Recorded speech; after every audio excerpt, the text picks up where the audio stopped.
अस्सलामुअलैकुम and good afternoon my dear brother and sisters. मैं उम्मीद करता हूं कि आप सब लोग खैरियत से होंगे।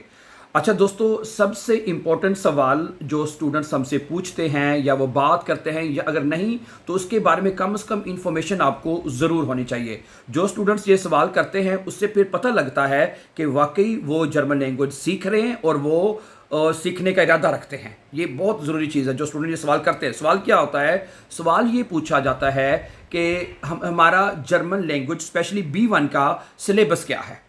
ओके, और इसका और हमें कहाँ से सीखना चाहिए। देखें, मैं अगर यहाँ पे बात करूँ ना, यहाँ जर्मनी की अगर मैं बात करूँ, यहाँ जर्मनी में जो स्कूल्स हैं जैसे कि फोक्सहोचुले है या स्प्राखशुले है, ये इस तरह के और भी कुछ नए स्कूल ओपन हो चुके हैं जो कि B1 करवाते हैं। आप बिलीव करें, 8 या 9 महीने, सम टाइम 1 साल का टाइम ले लेते। 1 साल तक वो कह लें कि B1 का इम्तिहान वो तैयारी करवाते हैं। वो तैयारी की बात कर रहा हूँ, एग्जाम, और ठीक है उसमें एग्जाम प्रिपरेशन भी शामिल हो सकती है। ठीक है, 8 से 9 महीने का कम से कम या साल के करीब करीब, जैसे मैंने बताया, टाइम ले लेते हैं।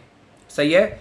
हम आपसे ये कहते हैं, ठीक है, इतना टाइम नहीं लगता, इतना टाइम नहीं लगना चाहिए। क्योंकि ठीक है, मैं आपको यहाँ बताऊँ, हमारा खुद यहाँ जर्मनी में स्कूल है। ठीक है, और दूसरी बात, यहाँ पे जो जर्मनी में स्कूल है ना, जो दूसरे स्कूल हैं, ठीक है, जैसे फोक्सहोचुले आपको पता ही है, वो करवाते हैं डॉयच टू डॉयच।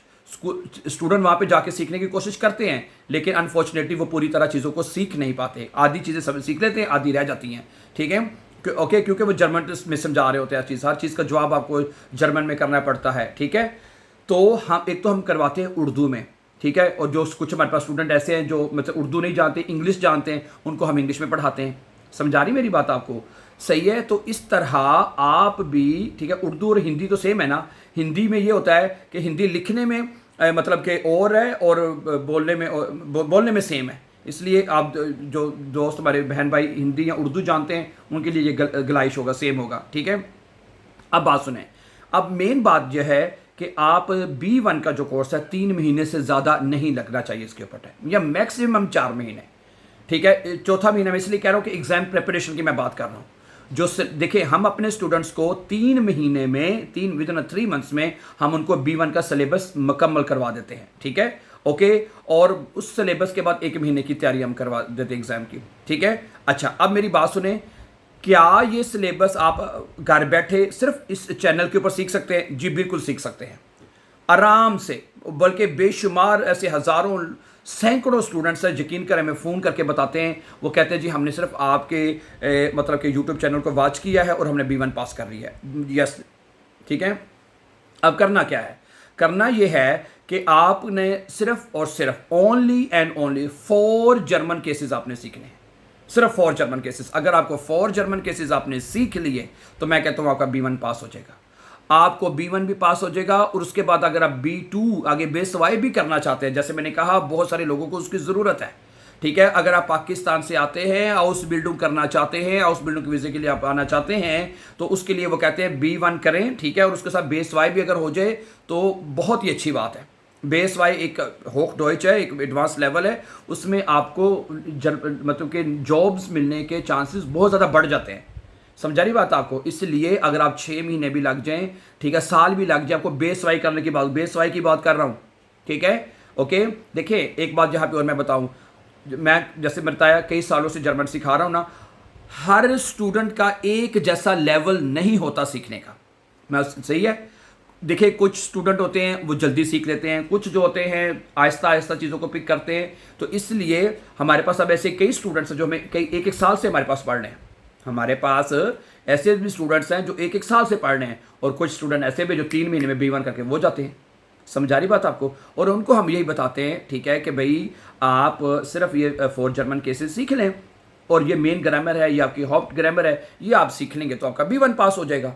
आप अगर आप उसके वो B1 आपको अगर आपने नेशनैलिटी के लिए अप्लाई करना है तो आप नेशनैलिटी ले सकते हैं। अगर आपने जर्मनी में किसी वीज़े के ऊपर आना है, वहाँ पे अप्लाई कर सकते हैं, हर चीज़ के लिए। ठीक है, तो सबसे पहले एक बात आप यहाँ पे प्लीज़ कॉपी पेंसिल है तो नोट कर लें। हमारे इसी यूट्यूब चैनल के ऊपर एक प्ले लिस्ट है। ठीक है, उसका नाम है 100 डेज, 100 डेज के नाम से वो प्ले लिस्ट है। उस प्ले लिस्ट के ऊपर तमाम लेसन, सबसे पहले उसके ऊपर हमने नॉमिनेटिव करवाया है। उसके पहले 20-25 लेसन आपको नॉमिनेटिव के मिलेंगे। उसके बाद फिर हमने अक्यूजेटिव करवाया है। उसके भी 20-25 लेसन है, फिर डाटिव करवाया है, फिर हमने फिर गेनिटिव करवाया है। ये B1 हमारा मुकम्मल हो चुका है, उसमें नेबनजात सारी चीज़ें मुकम्मल है उसके अंदर, सेंटेंस मेकिंग सब कुछ उसके अंदर आ जाता है B1 फॉर जर्मन केसेस के अंदर, ठीक है। अच्छा, तो अब करना क्या है उस प्लेलिस्ट में, प्लेलिस्ट का मतलब ये एक ज़रा सुन लीजिए, ठीक है। प्लेलिस्ट का वो जो मैंने बताई है 100 डेज के नाम से उसका प्लेलिस्ट है, ओके। उस प्लेलिस्ट में का मतलब ये है कि उसमें तमाम सबक आपको एक सीक्वेंस के साथ मिले, आपका टाइम ज़ाया ना हो। अगर आपने लेसन नंबर 1 वॉच किया ना, आपको ढूंढना पड़ना पड़ेगी लेसन नंबर 2 कहाँ पे, आपने उसी प्लेलिस्ट में आना है, उसके बाद वहीं से जहाँ से आपने छोड़ा है वहीं से आपने आगे शुरू कर लेना है। लेसन नंबर 2 आपने वॉच करना है, फिर उसके बाद आगे लेसन नंबर 3, लेसन नंबर 4, 5, 6, 7 हिम्मत आगे फर्दर जो है वो आप लेसन जो है उस प्लेलिस्ट में जाके एक सीक्वेंस के साथ, एक तरतीब के साथ जाके सीख सकते हैं। क्या ख्याल है, ठीक है, ओके। तो मैं सबसे पहले आपको प्रेफर करूंगा कि आप माशाल्लाह स्टूडेंट्स हमारे जो हैं वो बहुत ज़हीन हैं, ठीक है, वो ठीक है, जिसने मैट्रिक या FA किया हुआ वो ये बड़े आराम से घर बैठ के सीख सकता है। आपको 1 रुपया लगाने की ज़रूरत नहीं है, आपको मतलब कि पैसा खर्च करने की ज़रूरत नहीं पड़ेगी, आप घर बैठ के सीख सकते हैं इन 4 जर्मन केसेस से। यार मैट्रिक FA तलीम तो हर बंदे की है, और आपको ये जानकर खुशी होगी कि जर्मनी में आने के लिए आउसबिल्डिंग वीज़े के लिए आपके पास कम से कम तलीम भी, अगर आपके पास मैट्रिक है FA है तो देन आप बड़े आराम से अप्लाई कर सकते हैं जर्मनी आउसबिल्डिंग वीज़े के लिए। रिक्वायरमेंट्स लैंग्वेज के इसके अंदर सिर्फ वो आप पूरी कर लेते हैं, you can come here in Germany and make your future, ठीक है। तो मैं ये चाहता हूँ, ठीक है, इससे आपको भरपूर फ़ायदा उठाना चाहिए। जर्मनी में इस वक्त बहुत अपॉर्चुनिटीज़ हैं, यहाँ पे बहुत काम है, आप यहाँ पे आके अपनी फ्यूचर बना सकते हैं, अच्छा ठीक है। और एक बात यहाँ पे और मैं बताना चाहूँ, जो लोग इस वीज़े पे आते हैं यानी असाइलम केस पे जो आते हैं ना, वो पाकिस्तानी जा सकते हैं, यानी मतलब असाइलम केस किया हुआ है उन्होंने। लेकिन अगर आप दूसरे वीज़े पे आते हैं, जैसे स्टडी वीज़ा हो गया, उसके लिए भी लैंग्वेज आपको चाहिए, या आउसबिल्डिंग आपका हो गया, या दूसरा तीसरा वीज़ा आपको हो गया, तो उसमें आप पाकिस्तान भी जा सकते हैं। आपका 6 महीने बाद दिल करता है यार आप यहाँ पे बोरियत हो रही है, चलो 1 महीना पाकिस्तान से आएँ, वह पाकिस्तान चक्कर लगा के आ जाएँ, आपका है साल बाद चक्कर लगा लिया, ठीक है, वो तो बड़े आराम से फिर आप आ जाए। इसमें ये सहूलत है, ये मैं आपको बता दूं। अगर आप, ठीक है, असाइलम के इसके अलावा किसी दूसरे वीज़े पे आते हैं, बल्कि आपको इस जो नॉर्मल वीज़ा है ना, इस वीज़े पे आपको आना चाहिए, ठीक है, ताकि बंदा पाकिस्तान तो आ जा सके ना, दोनों चीज़ें रास्ते बंदे के पास ओपन हो, यहाँ पे काम करे, जब छुट्टियाँ आएँ तो बंदा पाकिस्तान चक्कर लगा के आया करे, ठीक है। चलें, आपके आज का बात को हम यही ख़त्म करेंगे। जाने से पहले आप हमारे चैनल को सब्सक्राइब कर दीजिए, और उस प्लेलिस्ट पे जाके 100 डेज़ के नाम से जो प्लेलिस्ट है उसको जाके एक सीक्वेंस के साथ, एक तरतीब के साथ आप जाके उसको वॉच कर सकते हैं।